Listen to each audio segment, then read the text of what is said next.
Katika swala zima la elimu kwa umma linalosisitiza masuala mahususi katika madhara ya matumizi ya mifuko ya plastiki, baraza limefanikiwa kuandaa vipindi 88 vya uhamasishaji kupitia vyombo vya habari na mikutano 20 ya wadau kuhusu madhara ya matumizi ya mifuko ya plastiki. Vile vile, kaguzi zimefanyika katika maeneo 178 ya uzalishaji na usambazaji wa mifuko ya plastiki, ambapo maeneo 57 yalikutwa na makosa na kuchukuliwa hatua stahiki za kisheria. Zaidi ya tani 150 za vifungashio kwa bahati mbaya visivyokidhi viwango vilikamatwa, vikitaifishwa na kuteketezwa kwa mujibu wa sheria yetu. Hata hivyo, swala la udhibiti wa vifungashio vya plastiki ni letu sote, kuanzia ngazi za familia hadi taifa. Hivyo hatuna budi kushirikiana kwa ajili ya kuleta matokeo chanya.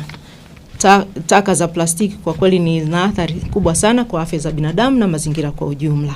Kwa hiyo naomba tuongeze nguvu wote sote, kila mmoja asimame katika nafasi yake kuhakikisha kwamba mifuko hii ya plastiki nchini inatokomezwa. 4, kwa upande wa ukaguzi na ufuatiliaji wa uchafuzi wa mazingira, kwa kipindi hiki cha miaka 4, jumla ya kaguzi 9606 zilifanyika na malalamiko 1483 yalishughulikiwa hasa katika maeneo ya kelele na mitetemo.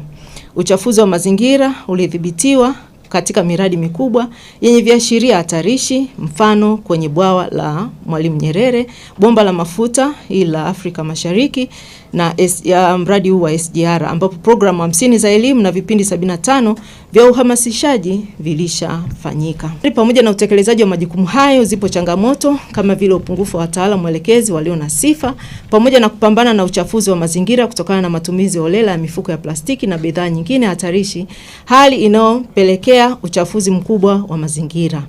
Hivyo ni imani yetu kuwa NEMC ikiwa na mamlaka kamili itaweza kusimamia vyema utunzaji wa mazingira bila kuingiliwa na mamlaka nyingine, hasa katika kudhibiti matumizi ya mifuko ya plastiki, utirishaji ovyo wa kemikali migodini na viwandani, uharibifu wa milima pamoja na uchafuzi wa vyanzo vya maji ikiwemo maziwa makubwa kama vile Lake Victoria na Tanganyika, masuala mazima ya viwango vya mitetemo na hewa safi.